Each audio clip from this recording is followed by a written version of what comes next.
como é que estão vocês? Tudo bem? Hoje nós vamos falar de um tema muito importante.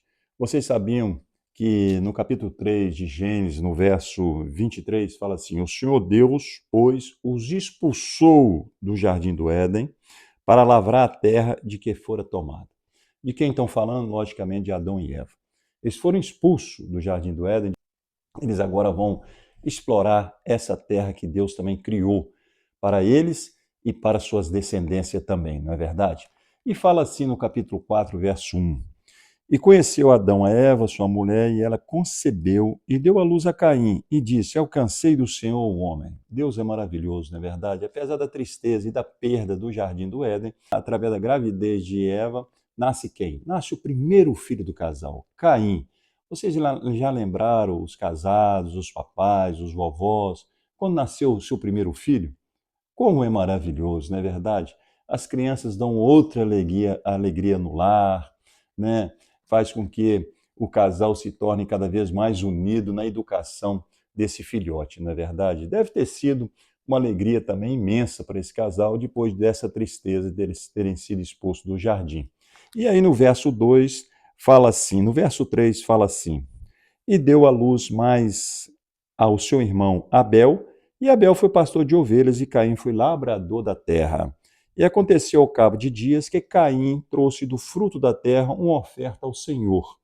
E Abel também trouxe dos primogênitos das suas ovelhas e da sua gordura, e atentou o Senhor para Abel e para a sua oferta. Então nós reparamos o seguinte, que a educação de Adão e Eva para os seus filhos foram religiosa e muito boa. Eles sabiam que tinham que sacrificar, eles sabiam que tinham que construir um altar e adorar o Senhor Deus. Caim trouxe a sua oferta, que foram dos frutos, mas Abel trouxe do quê? A ovelha, o cordeiro, né? Só que Deus aceitou a oferta de Abel, mas não aceitou a de Caim. E aqui é importante nós compreendermos. Se fosse no século XXI, todos os dois frequentariam a mesma igreja. De repente, um ia se destacar na igreja local. De repente, um seria um diácono, né, o chefe do diácono, o outro seria um ancião muito atuante. Mas nós temos que ver o seguinte: é como Deus deseja e não como o homem quer. Lá em Atos, capítulo 5, ele fala uma coisa muito interessante: mais importa obedecer a Deus do que os homens. O que Deus quer falar com esse versículo? Que mais importa fazer a vontade de Deus do que a minha vontade. E Caim fez a vontade dele. Caim não quis fazer a vontade de Deus. E é interessante aqui que no verso 5 fala assim: Mas para Caim, para sua oferta, não atentou, irou-se Caim fortemente e descaiu o semblante. Então Caim ficou chateadíssimo. Será que com razão? Lógico que não. Quem estava errado era Caim. Deus pediu um sacrifício de ovelha, e Caim quis mudar esse mandamento de Deus, essa ordenança de Deus. E o que aconteceu nesse ponto? E no verso 6, e o Senhor disse a Caim: Por que tiraste? Por que descaiu os seus semblantes? Se bem fizeres, não é certo que serás aceito? E se não fizeres bem, o pecado jaz à porta, e sobre ti será o teu desejo, mas sobre ele deves dominar. Sabe o que eu achei muito interessante nesse versículo, muito bonito?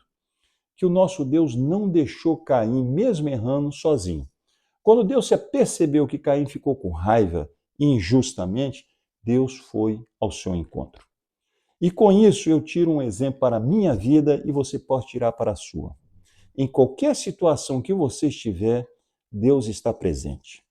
Mas nós temos que reparar isso. E Deus foi até Caim e deu o conselho a ele: Caim, faz as coisas certas, meu querido. Não queira fazer as coisas erradas, porque aí você vai piorar a sua situação cada vez mais. Agora nós temos que ver a reação de Caim através desse conselho maravilhoso de Deus. No verso 8, fala assim: E falou Caim com seu irmão Abel, e sucedeu que, estando eles no campo, se levantou Caim contra o seu irmão Abel e o matou. E disse o Senhor a Caim: Onde está Abel teu irmão? E ele disse: Não sei. Sou eu o guardador do meu irmão? Repara bem uma coisa. Se fosse eu o papai de Caim, se fosse você, né, que soubesse que o meu filho matou um outro injustamente, qual seria a sua reação? De raiva? De bater nele? de repente até chamar a polícia, não é verdade? Para prendê-lo imediatamente, falasse algumas palavras duras para esse filho, mas Deus não fez isso. Deus foi ao encontro de Caim para que Caim pudesse entender a gravidade do problema, não é verdade? E ele fala, né, que é muito importante, onde está Abel, teu irmão, Caim? E o Caim fala, mas eu sou o guardador do meu irmão. Isso me deixou profundamente pensativo, porque Caim pensava nele somente. Ele era tremendamente egoísta, desde o primeiro ato dele da oferta até agora também transferindo a culpa que era dele para o Abel. E depois ele fala isso. E eu sou o guardador de Abel? É, sim, senhor.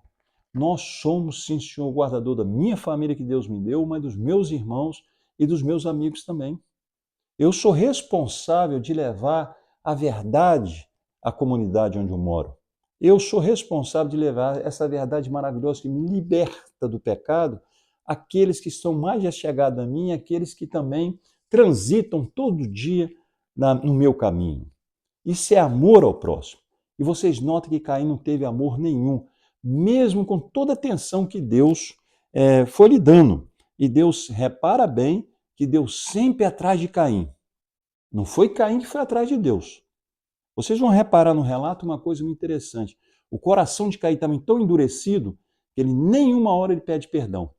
Não podemos deixar que o inimigo se aposse da nossa mente, dos nossos atos, e transmita para a gente que nós estamos certos, mas no fundo profundamente errado perante Deus e perante o nosso próximo, né?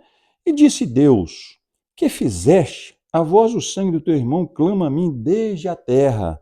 E agora maldito és tu desde a terra, que abriu a sua boca para receber a tua mão o sangue do teu irmão.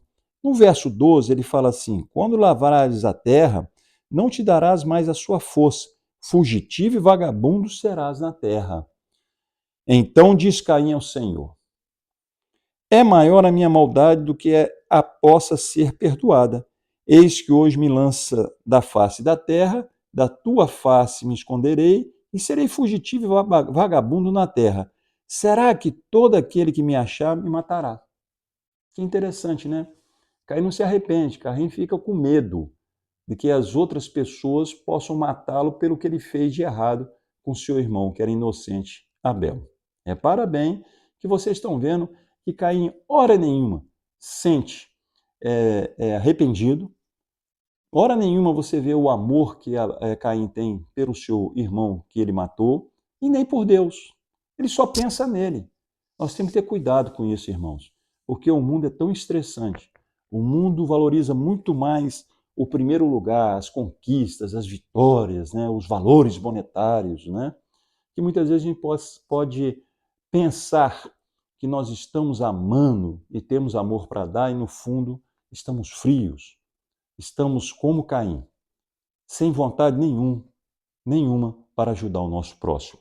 E aqui no 15, o Senhor vai mostrar novamente o grande amor que ele tem por cada um de nós. O Senhor, porém, disse, portanto, qualquer que matar Caim 7 vezes será castigado. E pôs o Senhor um sinal em Caim para que não ferisse qualquer que o achasse. Meus queridos, o que eu quero falar com vocês é o seguinte, Deus, logicamente, mostra a Caim novamente o grande amor que ele tinha para todas as suas criaturas. Deus ama o pecador, mas não ama o pecado. E ele pôs um sinal de amor a Caim, mostrando, Caim, ninguém vai te tocar sobre esse delito que você fez. Ali, Caim poderia ser tocado no seu coração. Ali, Caim deveria ter aberto o seu coração e ter se arrependido, não é verdade? Olha que Deus maravilhoso. Olha que Deus que vai atrás dos seus filhos, em qualquer situação que ele esteja. Olha um Deus que deu um conselho desde o início para Caim. Se ele tivesse aceitado o conselho de Deus, não estaria essa tragédia não teria sido feita, não é verdade? Como Adão e Eva devem ter ficado destroçados.